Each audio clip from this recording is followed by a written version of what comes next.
All right, how's it going? Welcome back to another video here in the series on vector calculus.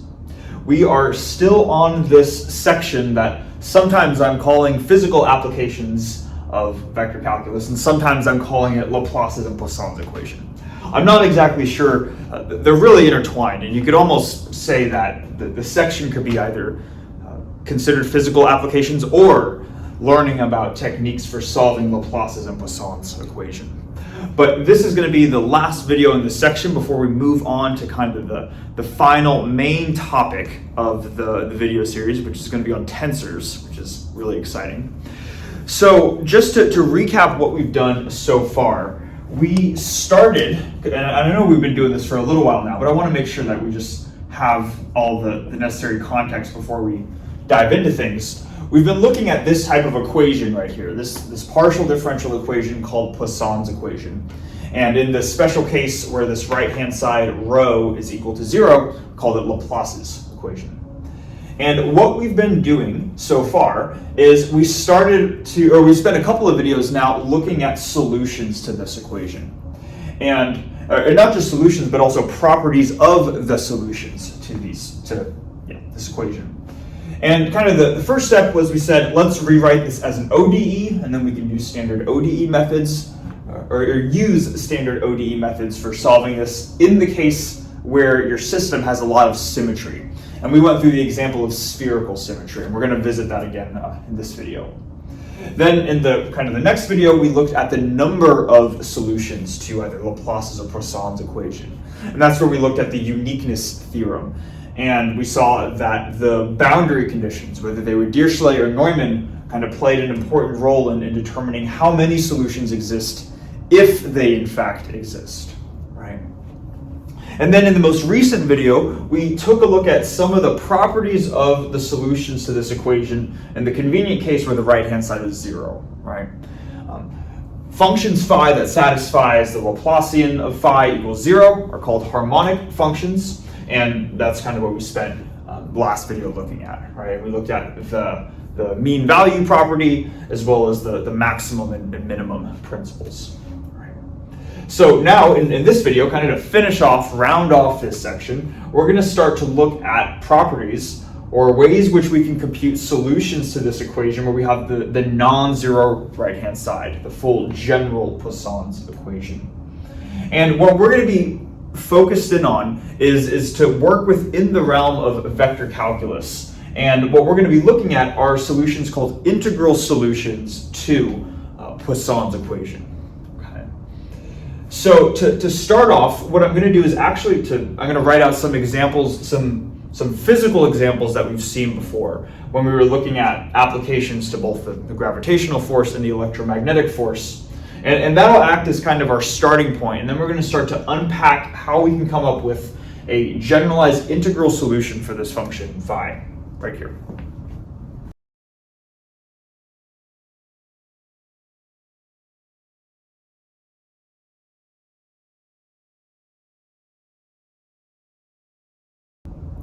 Okay, so in kind of a first step to understanding the integral solutions to Poisson's equation, I want to go back to some of the physical applications that we've seen so far, because it turns out that those were actually, whether we recognized it at the time or not, we were actually solving for specific kind of simplistic solutions for Poisson's equation. And we actually came up with some solutions. So I want to just remind ourselves what those solutions are, because that will act as the kind of the starting point for coming up with the generalized solution for this function phi here. Okay. So on the left here, this was kind of just a brief review of when we were looking at applications to gravity, and the central object that we studied was this vector field G, which we called the gravitational field. And there was kind of this general expression for G, but in the case where we had a relatively simple system, so we had just a single particle, and that particle had a mass of uppercase M, and we said that if we have a particle of mass M, it will produce a gravitational field G of this form right here, where we had minus gm over r squared in the r hat direction. So the gravitational field then felt by some other particle other than the mass m. It would depend on how far that other particle, and let's even draw it. If this is the particle with mass m that produces the gravitational field, another particle, little m right over here, would experience, or it would be influenced by this gravitational field. And the strength of this gravitational field, how much it forces it to, how much these masses want to come together, depends on the distance between these two particles.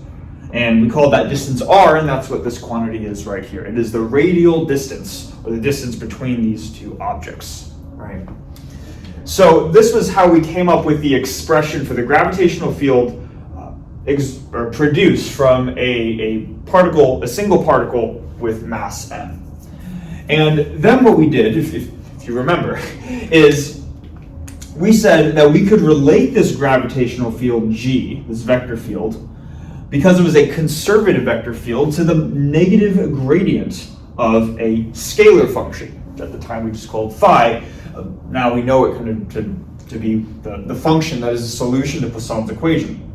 I'll call it phi sub g to be specific with the gravitational potential, since we're talking about the gravitational force.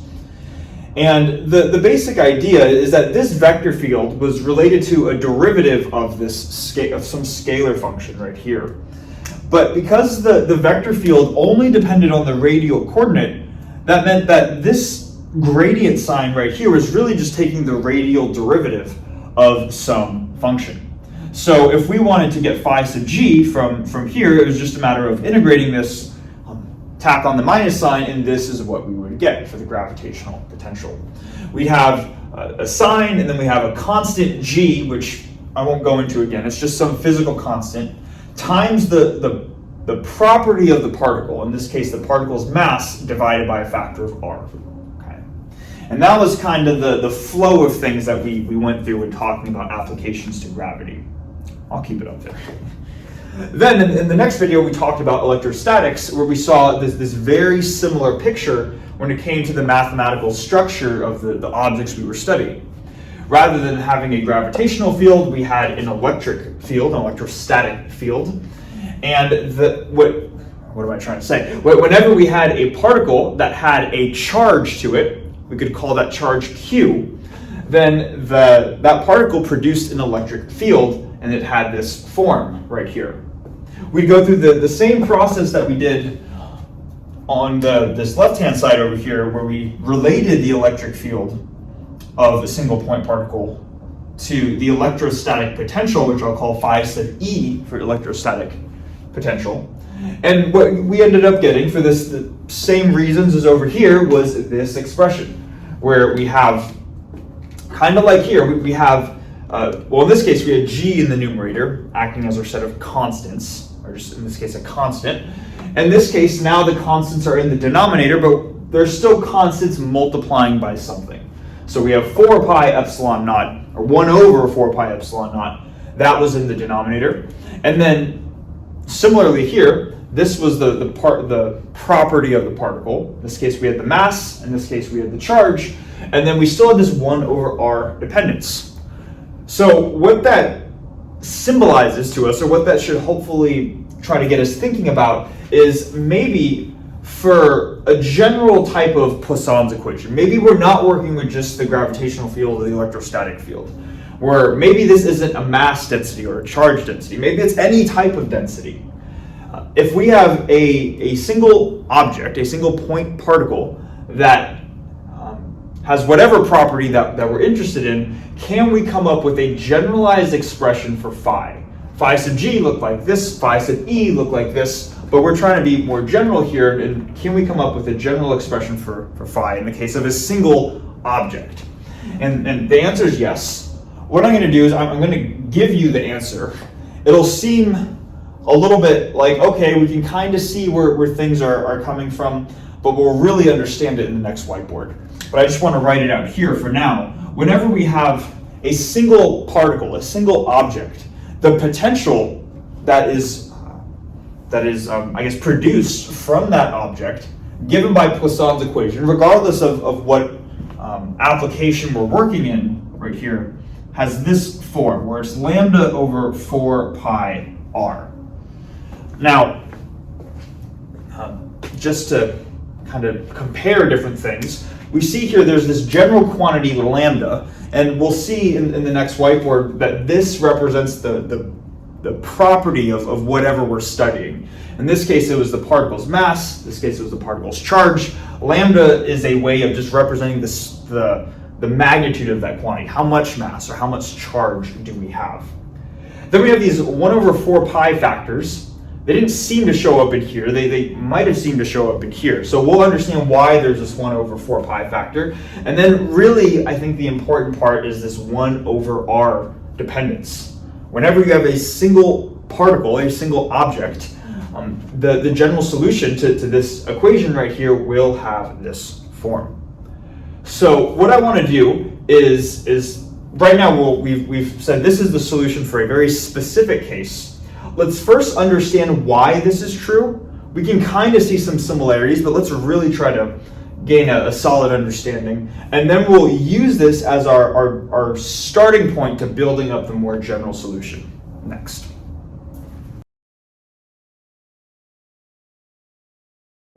Okay, so as a first step for what we're going to do, and I want to make sure that this is clear here, is that we've said that for a single particle, we ideally want to do this for a general density, so we can get a general expression phi for a general density. But in the case where our density is just a single particle, we're claiming that the solution to this equation is going to be of this form right here. We kind of just threw out these constants, lambda and 4 pi, where I roughly said that lambda corresponds to the overall property of the object, whether it's the particle's mass or the particle's charge or whatever it is in the general case. And then we have this 4 pi factor over here, but we kind of just threw those in. So what we're going to do as a first step is to make sure we understand why these constants are the way that they are, and to show that lambda has the physical significance, that it's the overall sort of property of whatever your particle is. Okay. Now, to see this in probably the most easily, what we're going to do is we're going to say we have some particle right here, and have mass, charge, whatever you want. And what we're going to do is we're going to construct a more or less a volume that we're going to work with. So we have a particle, has a property, and this is going to be our volume right here. And generally you could do this for any volume, but this is most easily seen, I think, with a sphere. So let's suppose this is a sphere. It has some radius, we can call it r. And what we can do now is we can start to look at Poisson's equation, and I'll specifically start by looking at the left-hand side, so Laplacian of phi. That equals some right-hand side rho, and I want to just make sure that we're clear on what rho is in this case. Rho in general is a density of particles, or whatever your material is within this volume. So in this case, rho, we're not going to mathematically describe it just yet, but we'll conceptually describe it. Rho in this case is going to be 0 everywhere because there's no particles anywhere in this sphere other than the center. So rho is 0 pretty much everywhere, but it's non-zero at the center. Okay? So that's the specific form of rho that we're working with right now. Now, what I can do is I can take the left-hand side of Poisson's equation and I can integrate it over this volume right here. So I can integrate it over V. If we call this sphere V, we can integrate it over dV. And now what we can do is kind of this common trick that we've seen a couple of times before, but let's go through it again. We can rewrite, we still have this integral over V. We can rewrite the Laplacian of phi as the divergence of the gradient of phi, right? Integrated over dV. And now we have the divergence of something integrated over a volume, right? This is like the flux density of this vector field integrated over the flux per volume of this thing integrated over the volume. Through the divergence theorem, we can just say that this is the integral over the boundary, so over the surface area of the sphere. And we're just looking at now the flux of this vector field. So we're going to have our vector field, nobl of phi, and a dot product with ds, like this. Okay. So right now we're kind of just looking at the definition of the Laplacian operator as well as the divergence theorem. But now what I want to do is I want to start to plug in this specific quantity for phi right here and show that it has the conceptual properties that we would like it to have. Show that this does in fact make sense. So right now, phi of r, let's just write this out. We have phi of r is lambda over 4 pi r, lambda over this. And again, we emphasize the point that r is just the radial coordinate. So when we perform, or when we don't just have phi, but we have the gradient of phi, we want to perform this gradient in spherical coordinates. I'm just going to tell you right now that, well, I guess let's just say that the gradient in spherical coordinates is going to have a radial derivative, or an r derivative, a theta derivative, and a phi derivative, two angular derivatives. But because this potential function right here only depends on the distance, the angular derivatives are just going to go to 0, and what we're left with is just the radial component. In the case of the gradient, the radial component of the gradient, yeah, that sounded weird, but yeah, the radial component of nobla here is just the radial derivative, d over dr of this quantity. So we have d over dr of lambda over 4 pi r, like this. And this is just essentially differentiating 1 over r, right? So this is just going to be negative lambda over 4 pi r squared. Lambda and 4 pi, all of those are just constants. So this is what the gradient is supposed to be. I shouldn't write this. Potential is equal to this. The gradient of the potential is equal to this. Sorry, that's sloppy, but hopefully we're distinguishing the two things, right? Now, because the gradient of the potential is equal to this quantity right here, that's what this integrand is right here, or really the normal component of it. And in fact, I'm missing one more thing. Phi by itself is a scalar function. When we apply the gradient to it, it becomes a vector function. So it's this derivative along the r hat direction, the radial unit vector. So I'm going to also put an r hat right there. Now, what we can do, and what we're going to do, is we're going to take the gradient of phi, this vector function right here. We're going to substitute it into this surface integral, and let's see what we get. So, for my integral over, let's start with this. We have the integral over the boundary, integral over partial v. We have the gradient of phi, that's this expression right here. It has a minus sign, so I'm going to pull the minus sign out front. And let's see, then we're going to have this quantity. We're going to have lambda over 4 pi r squared in the r hat direction. That's in a dot product with the normal vector ds. So just looking at this geometry right here, and this is why we choose a sphere as kind of the easiest way of expressing this, the normal vector to any point on the sphere is also the radial unit vector. So instead of writing n hat ds, which is what this quantity is right here, I'm just going to write our dot product. Instead of n hat, I'm going to write r hat ds, like this. And this is going to equal, let's see, we're going to have negative, and then r hat dot r hat is just 1. We still have the same integrand right here. And let's see, so let's write out lambda over 4 pi r squared. And I'm trying to think the order that I want to do this. Let's now look through the area element ds. ds is the area element along the surface of the sphere. Every point on the surface of the sphere is a distance r away from the center, a distance r away from the actual particle that we're looking at. So every point along here has a constant radius. So the two variables that we're integrating over to form our surface are the two angular variables, theta and phi. So we know that we need to have a d theta d phi right here. And then we just ask what's the volume element that comes along with this d theta d phi factor.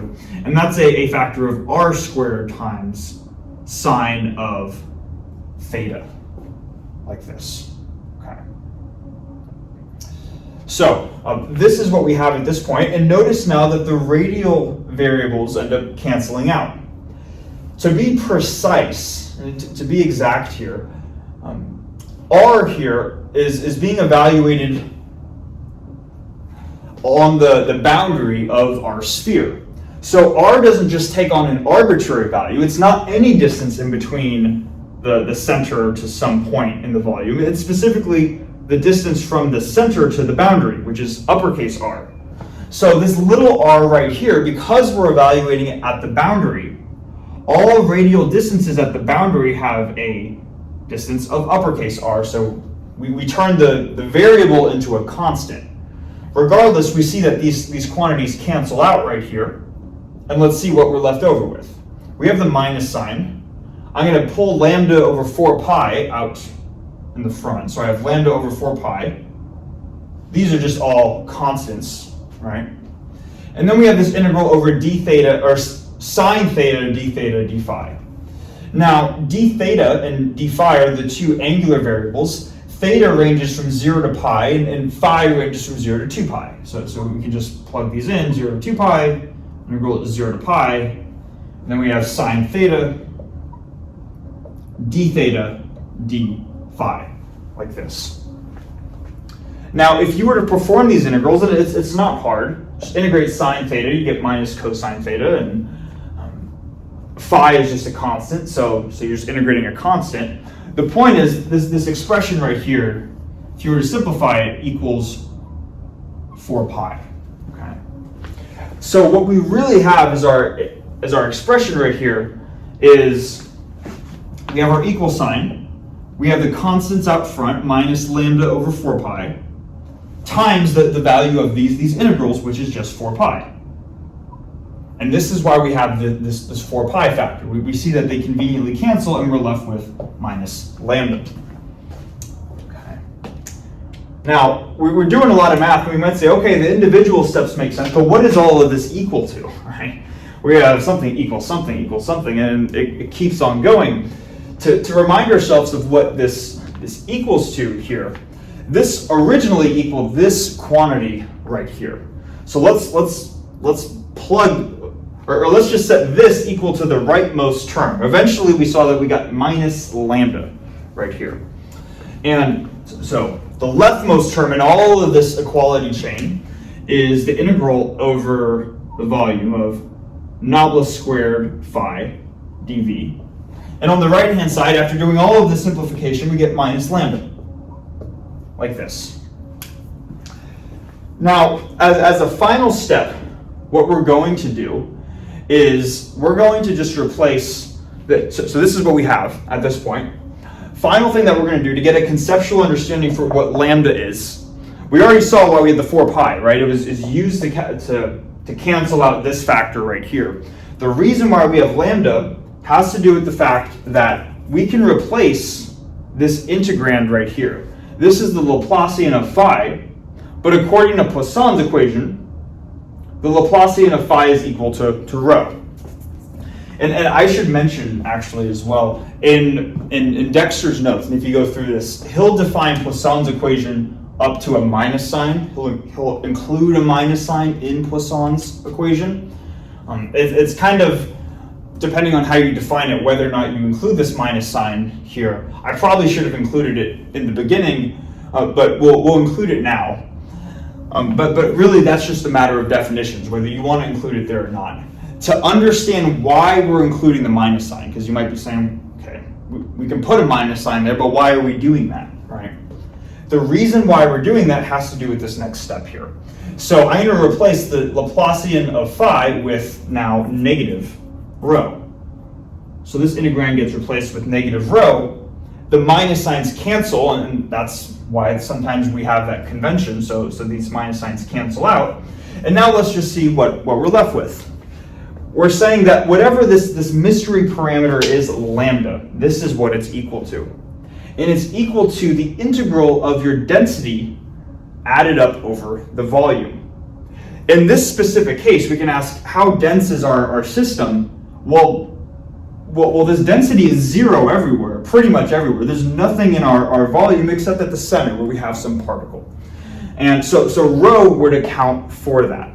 But you can imagine, and we're already starting to see this, that you can imagine if we had some more general type of density. Maybe we don't just have one particle, maybe we have many particles, or maybe we have just a clump of matter right there, or something like that. Rho would account for that, and whatever that stuff is, whether it's mass and it forms a mass density, it's charge, it forms a charge density. Lambda sort of encompasses, it is the total whatever that property is within your entire volume, within your entire system. And we're just seeing that this is true, at least in the case of a single point particle. Okay. So hopefully this makes sense. We can see why we have that 4 pi factor, and we get somewhat of a conceptual understanding of what lambda is, being just the integral of whatever this total density is, being the total mass of your system, or the total charge of your system. Okay. So hopefully that makes sense. This is the conceptual understanding for why this is our starting point. Now to keep going, I'm going to, well, this is probably good enough for this whiteboard. I'm going to erase this, and now we're going to start to use this to build up the general expression for phi in the case where rho is not just a single point particle, but it could be an arbitrary charge distribution. Okay, so we'll go through that next. Okay, so we've hopefully come up with a solid intuition for, in the case where we have a single particle, this is what the solution to Poisson's equation looks like. Phi of r is equal to this expression right here. Now what I want to do is I want to just generalize this just a little bit, because we're going to need to understand how this generalizes when writing out the full expression for phi, the full integral solution to Poisson's equation. Okay. So what I want to do is let's say that we have our single particle. We're still going to work with a single particle for now. And let's say that we have some measuring point. This produces some potential. Maybe it's a gravitational potential, maybe it's an electrostatic potential. It produces some potential. And we want to observe how strong is the potential a distance r away. So what we've been doing, even though maybe we haven't stated this explicitly, is let's suppose that we're an observer. We're trying to, we see our particle over here. Maybe this is a common thing people in physics do. They'll put like an eyeball. It's supposed to be eyelashes and then the eye and the little black thing on it. It's supposed to be an eyeball. Okay. So this is our eyeball, and we're looking at the potential some distance away. And what we would measure, if we're measuring this potential some distance away, is we would measure this quantity, where lambda depends on the specific physics or the specific whatever of what we're talking about. We have that 4 pi factor. So we measure this quantity, but really what we're doing is we're measuring the distance r between our particle and where we are observing. And it is this radial distance that we have been inherently interested in. Now, up until this point, even up until the last whiteboard, we put this particle at the origin of our volume. Like we saw, we had the particle, it was at the center of our sphere. So then this coordinate r, which is just it physically represents the distance between here and here. This coordinate just corresponded to the radial coordinate. I'd be like, yes, that's what it should be doing, right? But it turns out this distance is only the radial coordinate when this is the origin. So what we're going to do now is we're going to make a slight generalization. Let's now suppose this particle, let me make it a little, so it doesn't look like that. That particle right there, now let's suppose it's no longer at the origin. And we'll see very quickly why that needs to be the case. So now let's just put an arbitrary coordinate system here. This is the origin, and now our particle is some position. That is not the origin. What we could do is we could say if this particle is some position in our space, we could describe its position with a position vector. And the notation that they're using in Dexter's notes, I believe, is this vector A. So maybe we call this vector A the position of our particle has components ax, ay, and az. So that's this particle's position. Now, we also have our observer. And notice that little eyeball over here, the eyeball is also not at the origin. The eyeball is some other location away. And we're going to make a specific choice of notation, and I want to make sure that we understand why. Ultimately, what we've come up with right here is an expression for the potential at any distance away. So what that means is that once we have our particle that's fixed, all we care about is we can move this eyeball anywhere around so that it's some distance away from the particle. The idea, though, is that this eyeball can move, and that will change the distance from the eyeball to the particle. If the eyeball, try to draw it, is over here, it's down here, then the distance is this expression. But this r, this distance is going to be different than this r, right? And what we've done here is we said this is the expression for the potential of that particle at any distance. So in other words, where we could move our eyeball anywhere on the whiteboard so that it's some distance from here. And that act of being able to move where we're measuring the potential, moving this eyeball around on the whiteboard, we want to incorporate that into our notation.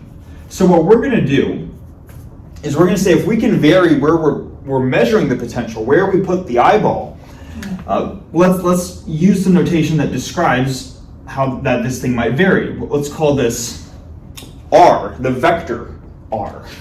Okay. Now, admittedly, I realize that this might be confusing. We have the vector r and then this coordinate that we've typically called r.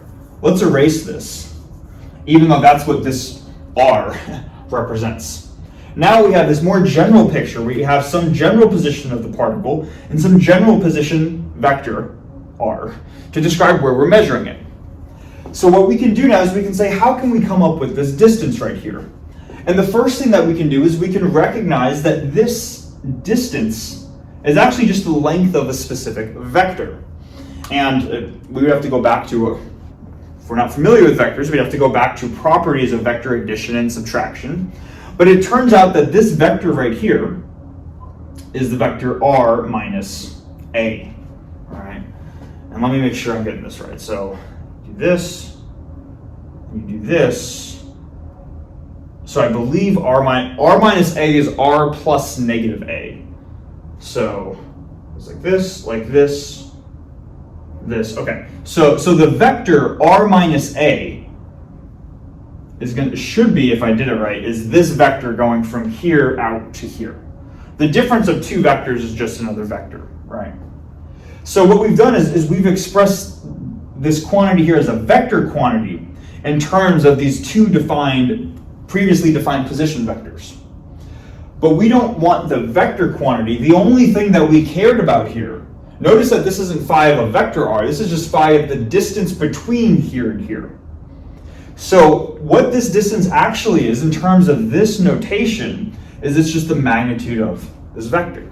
Right? The distance, the length of this vector is the distance between here and here. So what we can do, and I'm going to write this out a little more generally now, is for a single particle, rather than just assuming the particle's at the origin and that we can just assume the distance is the radial coordinate, we can now define the potential at any position vector r with a vector sign now, where now this r is specifying where are we putting the eyeball on the whiteboard, where are we measuring the potential of this particle. So you see how it's a more general thing. We're not assuming that this distance is the radial coordinate. We're now going to write phi as a function of this position vector r. Let's see how that changes this expression. Well, it really shouldn't change it too much, right? As long as we understand the generalization. We still have this 4 pi factor in the denominator. Now let's look at what was r originally. R, again, I realize I'm probably repeating myself, but I want to make sure we get this. R is the distance between the the distance between the particle and where we're measuring the potential of the particle. Distance between these two guys. We said that distance is the magnitude of this vector.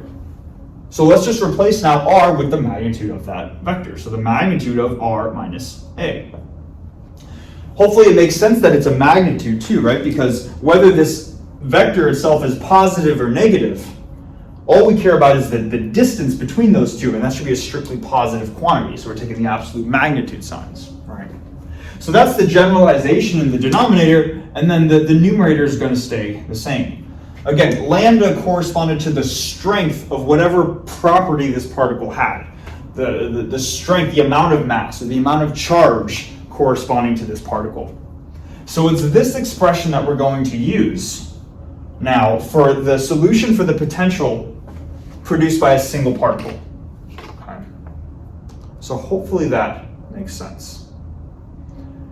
If that makes sense, we're just going to generalize this now and see that we can easily generalize this to come up with an integral solution for phi. So the first natural generalization of this expression is to say that this was the potential for a single particle. We had one dot, right? What if we had two dots? Or three dots? Or four dots? Or any number of dots, whatever these particles are. And this is why we don't want to assume the origin is where the particle is. Because when you have more than one particle, you can only pick one origin. So they're not all going to, when you have more than one particle, yeah, you still have one origin. So not all of the particles can be at the origin. There's only one of them that can. So in the case where you have many particles, let's call it n particles. At least n minus one of them are going to be not at the origin, if not all of them in the general case. So how do we come up with the expression for a single particle? How do we come up with the expression for the potential of n particles? Where now rho is no longer just a single particle, right? But it's n of them. Well, this is the potential from one. Let's just add up this n different times, right? So in the case for n particles, we have that phi of r, this is why we have this notation, right, is now just going to be a sum of these different terms. So we have a sum. Maybe I'll write uppercase n for n particles, and I need a summation index. Let's call it little n. Doesn't matter what we call it, right? But some sum going from 1 to n of these terms right here. Now we just want to see how does this get incorporated into the sum.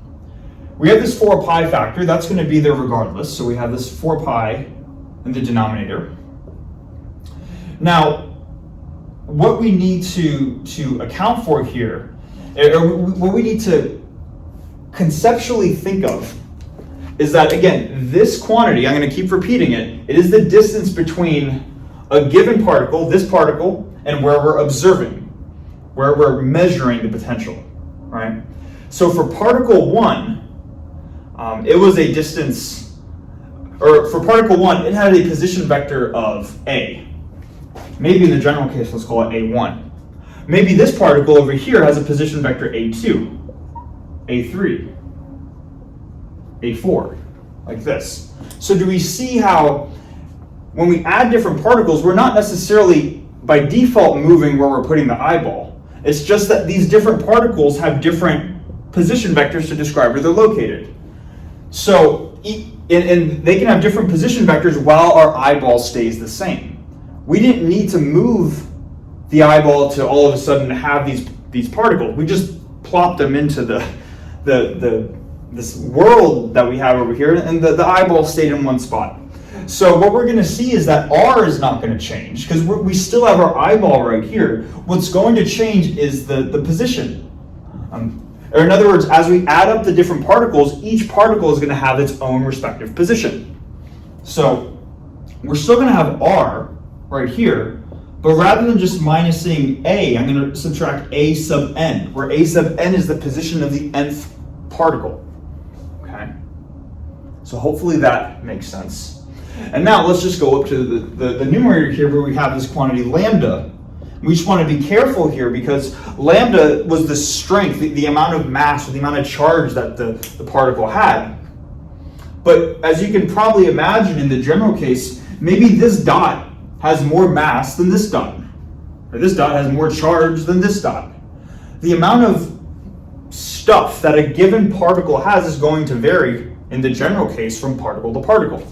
So they're not all going to have a strength of lambda. They're going to each have their own strength. So this first particle would have strength lambda 1, this would have strength lambda 2, and so on. Okay. So in the case where we have n particles, now I realize that we're kind of going all over the place, but this is the potential for n different particles. All right. Now, if that makes sense, the final step, and this is where we're going to now fully write out what is the expression for phi in a general case where we have a density function. Now, let's keep in mind, a density function corresponds to if we have maybe like a blob of matter, right? As opposed to these discrete dots, we have this blob, and at each point on this blob right here, maybe we can say how much mass, what's the mass density here? What's the mass density here? What's the mass density here? And at each different point, in the general case, this blob will have different, the density will change as you go from point to point along the blob. So let's see how with this new sort of continuous picture, how this expression generalizes. So now we can say for a continuous density, I'm going to call it rho of R. Describes the mass density at some position, the charge density at some position, the density of something as a function of position. All right. Let's see what changes. What we can probably imagine is that when we go from a discrete sum to now a continuous density function, this summation from 1 to n will be replaced with an integral. So first thing we're going to do is we're going to say that phi of r is equal to some integral. Now, what hasn't changed going from here to here, right? Well, the 4 pi factor still seems to just remain consistent, and that's true. So I'm going to put, that's just a constant as well, right? So I'm going to put 4 pi out in the front. And now let's just start to see how does this differ, right? Let's start with the numerator. In the case of one particle, it had a strength of lambda. In the case of n particles, it has a strength of lambda sub n. In the case of a continuous distribution, the strength, the amount of mass at a given point, the amount of charge at a given point is just specified by the density at that point. So we no longer have this expression lambda, but now we can write out in the numerator rho of r. Rho of r, like this. All right. I should even be careful. I'm going to leave that up there for now. We'll see why that's technically incorrect in a second. But that's our numerator. The main idea for now is that the numerator gets converted from individual strengths to an overall density. In the denominator, we have this expression right here. So we're still dividing by the distance between these 2 points. The first term in that distance is the position vector r, where the eyeball is. Even if we have a blob, the eyeball can still just be at some position r. So that won't change. We're still going to have r. Whoops. We're still going to have r. Now we're going to subtract. Now how do we think of a sub n for a continuous distribution? So in the case where we have a continuous distribution, what we're really thinking of is what's the position here? What's the position here? What's the position here? At every point within this volume, right? It's almost like they would each have their own a value. But there are countably many ways I can write a sub an index. There are uncountably many different positions within here. So what typically happens, the common notation, is that they're going to replace the position vector of a single instance or a single particle with, it's not the best notation, but they're going to call this r prime. Right? So they're going to now say that the position to here, at anywhere along this volume right here is represented by a new vector, which they're going to call r prime. We're going to replace the a's with r primes.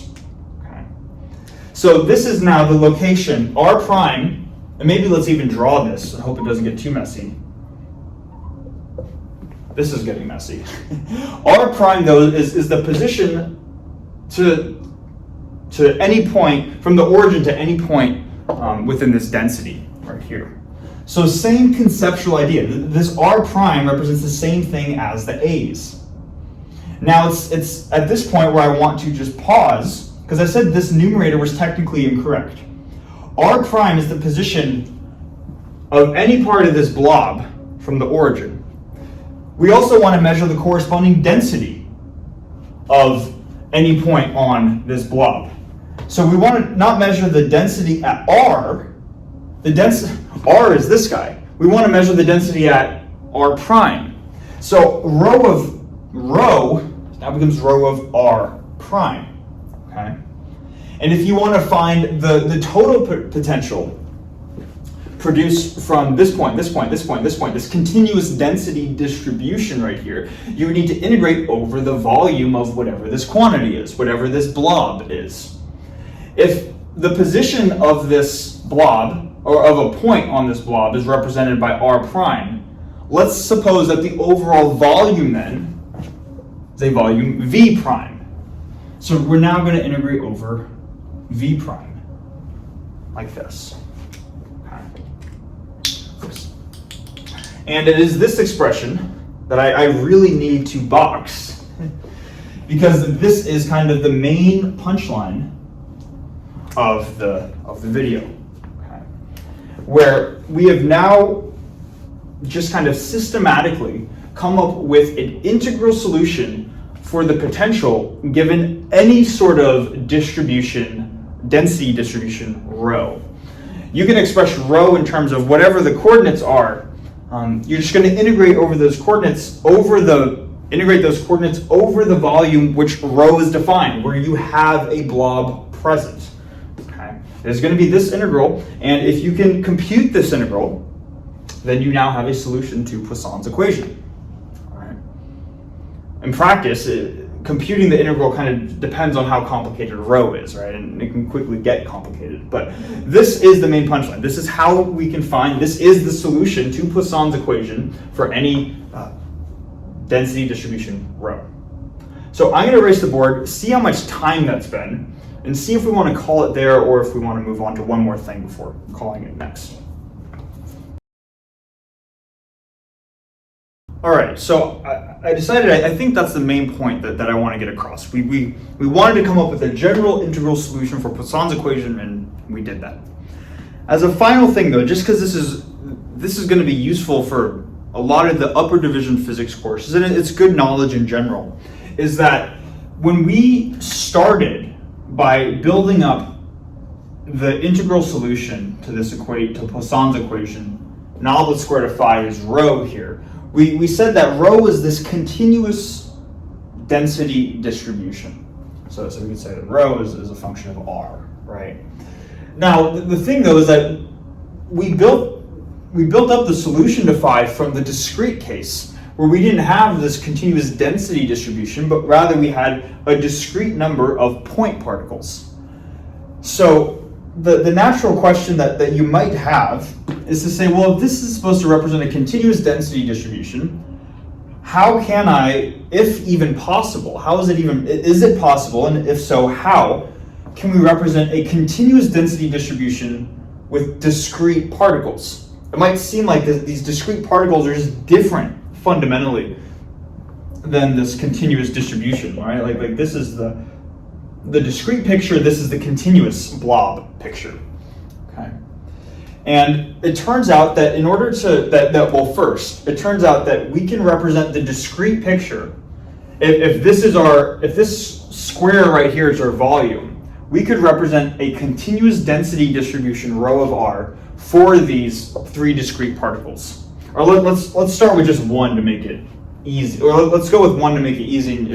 You just sum over this if you had more particles. But if we had a volume with one discrete particle, we could still in fact come up with a continuous density distribution for it. That's kind of weird, right? And kind of cool, right? That we can model a discrete picture with something continuous. The question is, well, how do we do that, right? And it turns out that this is a really cool idea here, where we're going to need to make use of something called the Dirac Delta function. Now, I believe we've made videos on the Dirac Delta function at some point on this video series, or on this channel, and if we have, then I'll make sure to link it in the video description. But the Dirac Delta function, well, one, it's not even a function, it's what's called a distribution, but it has this property where if you had some function f of r, and you were to multiply this function by a Dirac Delta function, which is denoted with the Greek letter delta, evaluated at r minus a over some volume v, like this, what you would end up getting is the value of your function, this quantity that's multiplying the Dirac Delta function. You would get this expression here at the value a.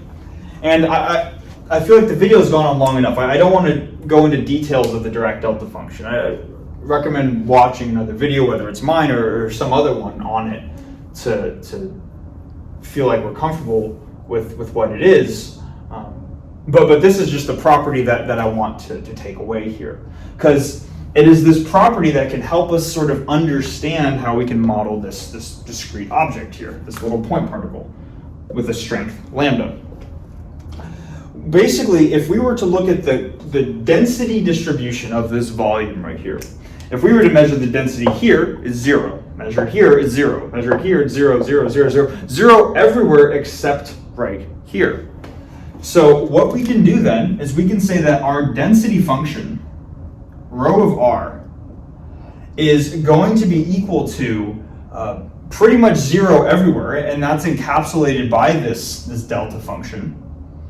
But the only time where it's not going to be 0 is at the position of this particle. If we were to, again, just draw some arbitrary coordinate systems, an arbitrary coordinate system, and define the position to be A, then we would want to say that this particle is located at position A. In other words, the density, the continuous density, would be delta of r minus A. Now, what is the analog of this function, f, right here? Well, that's just the strength of this particle, like this. So it's lambda. So what we can end up doing then, is we can say that if we wanted to integrate this continuous density distribution, rho of r, over this volume, let's say we want to integrate, let's say that we're modeling our continuous density distribution by the strength of whatever the property is of this particle, lambda, times the delta function. We want to integrate it over this volume v. We'll call this v right here. Okay. So we want to perform this integral right here, and what we'll see is that let's just do the calculation really quick. We can still write this volume integral, but we will replace the integrand.